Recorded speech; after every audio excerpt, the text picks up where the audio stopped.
미국 증시 분위기를 생생하게 전해드리는 이항영의 월가이드 시간입니다. MTN 이항영 전문위원님과 자세한 이야기 나눠보겠습니다. 위원님 안녕하세요. 네, 오늘은 지난 금요일장에 대한 복습을 하고요. 또 네네. 이번 한 주간의 이 전략도 세워보도록 할 텐데 일단 지난주 금요일 미국장이 결국에 그 3대 지수 모두 강보합 수준에서 마감을 졌습니다. 어떤 이슈들이 있었나요? 네, 맞습니다. 그 결과부터 말씀드리면 S&P 500은 강보합 정도에서 이제 마감됐습니다. 아주 소폭 올라가는 모습이었고요. 나스닥도 마찬가지입니다. 강보합이었습니다. 0.09%. 다우지수는 조금 더 올랐지만 역시 0.2% 약간 못 미치는 상승을 보여주었습니다. 러셀 2000은 좀 상대적으로 내렸고요. 금 가격은 다시 1900달러 위에서 1906달러까지 올라가는 그런 모습이 되겠습니다. 섹터별로 보면 지난 목요일 날이었습니다. 그 하루 전이죠. 화요일 날 사상체육까지 갔던 페이스북이 다시 약간 차익 매물이 나오면서 커뮤니케이션도 좀 내렸고요. 임의소비재도 내리는 모습이었습니다. 그리고 소재주가 상대적으로 좀 내렸고요. 여타 8개 섹터는 모두 많건적건 상승하는 채 일단 주말장을 마감했습니다. 인플레이션 데이터가 좀 발표됐는데요. 크게 뭐 걱정할 수준까지는 아니었다라고 하는 것이 일반적인 시각이 되겠습니다. 4월에 개인 소비 지출 물가 지수가 3.1%가 상승했는데요. 시장 전망치는 2.9%였기 때문에 큰 차이가 나지 않았다는 시각이 다수였고요. 미국 상무부 경제분석국에서 발표하는 4월 소비자 지출도 0.5% 늘었는데 전망치는 0.6%였기 때문에 전망치에서 크게 벗어나지 않는 분위기였습니다. 다만 이제 어디에 소비가 늘어났냐 하는 거를 보면 좀 뚜렷하게 방향성이 보이는 흐름이 나타났습니다. 호텔이라든가 레스토랑, 뭐 여행이라든가 외식 이런 수요가 많이 늘어났겠고요. 그밖에 레저에 대한 수요가 많이 늘어났습니다. 이 모두가 결국은 놀러 다니고 바깥에 나가고 이런 쪽에 관련이 돼 있다라고 보셔야 되겠고요.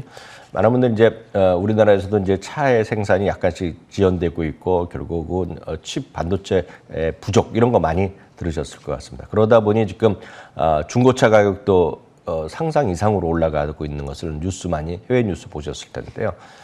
신차 가격도 따라서 조금씩 올라가고 있습니다. 신차 가격이 어떤 의미냐면 물론 회사 그 메이커에서 약간씩 올리는 것도 있지만 미국은 딜러 체제이기 때문에 딜러가 약간 팔리는 거를 인센티브를 줄이면라도 가격이 올라가기 때문에 그런 쪽에서 신차 가격이 올라갔다라고 이해하시면 되겠고요. 역시 그 중에서도 라이트 트럭 시장이 가장 활발한 게 미국 시장이기 때문에 그쪽에 대한 많은 사람들의 소비가 늘어났다라고 일단 이해하시면 되겠습니다. 10년물 금리는 다시 안정세를 보이면서 1.6% 이하에서 계속 2, 3일째 움직임이 있겠고요. 금값은 다시 1900달러로 올려갔다는 것도 다시 한번 그림으로도 확인하시면 되겠습니다. 네, 주요 인플레이션 지수가 예상보다 살짝 높게 나오면서 예상보다 살게 높게 나오기는 했지만 그래도 월가에서 우려했던 것만큼 심한 수준은 아니었다. 그러면서 시장이 살짝 안도하면서 오르는 하루를 보냈던 것 같습니다.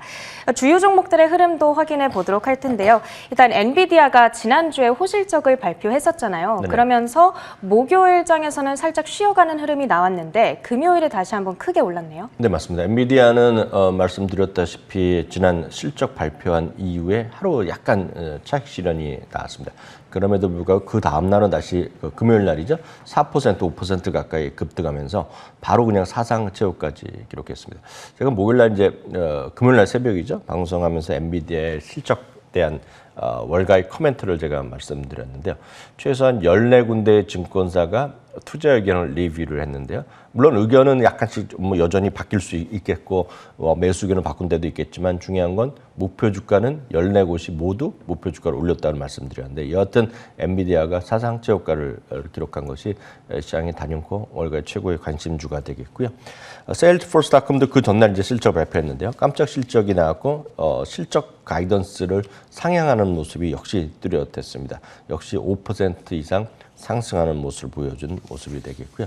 앞서도 잠시 얘기가 나왔지만 AMC 같은 소위 레딧 주식, 밈 주식이라고 표현하는 것들이 이런 것들이 주가가 여전히 크게 출렁거렸습니다. 다만 AMC 같은 경우는 워낙 또 장중에 시작할 때 워낙 급등했다가 막판에는 또 하락한 채 마감되기 때문에 여전히 시장이 좀 변동성이 큰 주식이라고 일단 이해하시면 되겠습니다.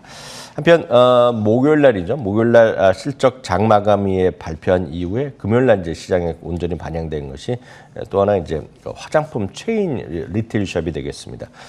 여러 번 말씀드렸다시피 지금 여성분들의 화장품에 대한 소비, 특히 립스틱이나 이런 것들 제가 잠시 가십성으로도 말씀드린 바가 있습니다. 여하튼 화장품에 대한 수요가 급증하고 있고요. 한번 말씀드린 기억이 있는데 에스테레도의 CEO는 이런 얘기를 했었죠. 메이크업 르네상스라는 표현을 썼습니다. 그러면서 올 여름에 대한 시장에 대한 강한 기대감인데요. 일단 여름이 여름이고 일단 지금까지 나온 실적을 얼타뷰티가 발표했는데 한마디로 초특급 실적을 발표했었죠. 주당이익의 전망이 1.95달러였는데요.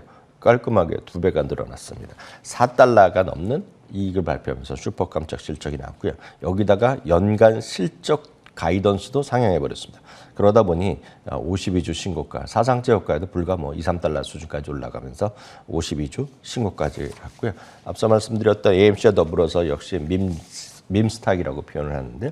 어떤 게임스탁 같은 경우에도 주가가 크게 출렁거린 하루가 되겠습니다.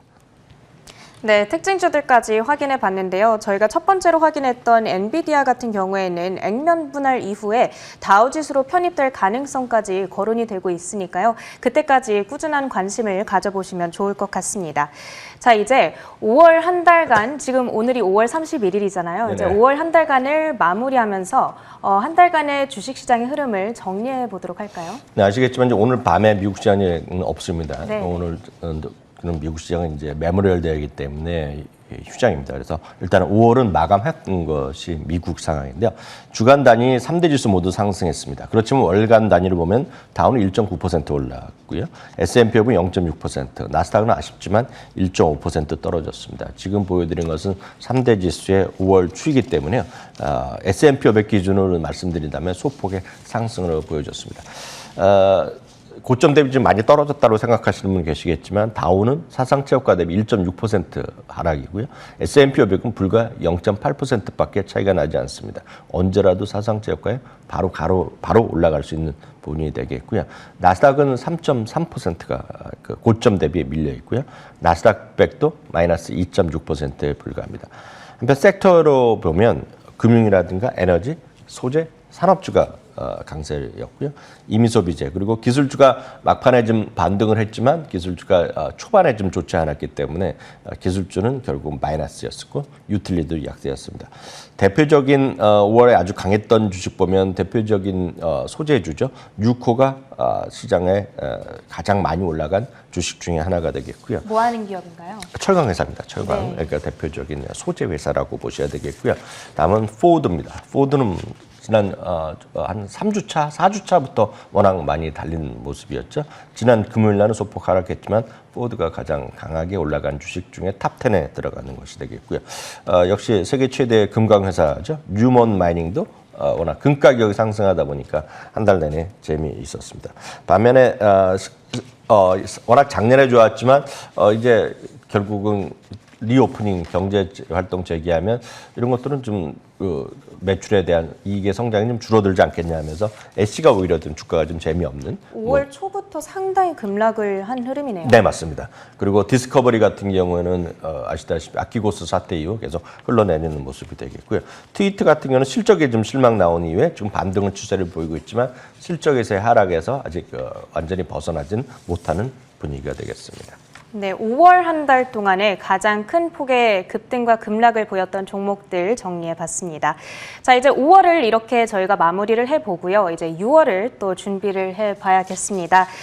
일단 6월을 시작하는 첫 주, 이번 주 일정이 어떻게 되는지 살펴주실까요? 네, 말씀드렸다시피 오늘 밤은 휴장입니다. 네. 휴장이기 때문에 이제 미국에서는 메모리얼 데이이기 때문에 이제 이런 거 잘 모르시는 분들도 이제 우리나라 뉴스 어저께 저녁 때 뉴스 보면 저희 미군이나 외국 사람들이 해운대나 이런 데서 사람 엄청나게 마스크 안 쓰고 광란의 밤을 보인 거 보셨을 때 하여튼 그런 메모리얼 데이입니다. 근데 메모리얼 데이 우리나라 현충인데 뭐 이렇게 놀러 다니냐 그러지만 미국 같은 기준에 보면 이제 소위 드라이빙 시즌의 시작이라고 보면 되거든요. 뭐 대학교 다 졸업했죠. 학교 웬만한 학교 다 중고등학교 다 방학이기 때문에 이제 놀러 다니기 시작이기 때문에 그런 흐름으로 소비가 또 더 늘어나겠네요. 그렇죠. 네. 그런 쪽으로 일단 이해하시면 되겠습니다. 이번 주에는 경제 지표에서는 역시 첫 번째 금요일 날 발표되는 거죠. 매달. 5월 고용 보고서가 역시 핵심이 되겠습니다. 지난달에는 예상과 달리 아주 쇼크가 났죠. 26만 6천 건의 쇼크가 났습니다. 그럼에도 불구하고 주시장은 오히려 호재로 인식했던 기억이 있습니다. 왜냐하면 이렇게 오면 뭐 금리나 이런 인플레 조정보다는 역시 여전히 경기 확장을 위해서 좀 도움이 되지 않겠느냐는 시각도 있었습니다. 여하튼 이번 달에는요, 67만 4천 건의 신규 일자리가 늘어나지 않았을까라는 지금 컨센서스가 형성돼 있겠고요. 이게 14일, 15일인가요? 6월 3주차에 이제 FOMC가 회의가 열리기 때문에 다음 주에는 연준 위원들의 연설이 없습니다. 그래서 이번 주에는요, 워낙 이런 사람들의 커멘트가 많이 나올 가능성이 있기 때문에 좀 시장의 변동성이 있을 것 같고요. 특히 이제 제롬 파월 연준 의장 연설은 이제 금요일 날 있는데요. 그 밖에도 시카고 연방은행 찰스 에반스 총재를 비롯해서 최소 7명이 연방은행 총재가 인터뷰가 있거나 커멘트가 있을 거기 때문에 그런 것 좀 유의하시면 보시면 좋을 것 같습니다. 그 밖에 경제 지표에서는 6월 1일 날이죠. 화요일 날 제조 PMI가 있습니다. 6월 2일 날은 자동차 판매 그리고 페이스북의 공개가 있겠고요. 6월 3일 날은 서비스 PMI가 있는 것이 이번 주의 주요 일정이 되겠습니다. 네, 이 메모리얼 데이가 미국의 드라이빙 시즌의 시작이다라고 얘기를 해주셨습니다. 미국의 경기가 본격적으로 회복 탄력을 받아가기 시작하는 시점이라고 우리가 생각을 해봐도 좋을 것 같습니다. 다시 한번 말씀드리지만 오늘 미국장은 이 메모리얼 데이 관계로 하루 쉬어가니까요. 이 시간은 이번 한 주간의 전략을 검토해보는 시간으로 활용해 보시길 바라면서 오늘 이 시간 마쳐보도록 하겠습니다. MTN 이항영 전문위원님과 함께했습니다. 고맙습니다.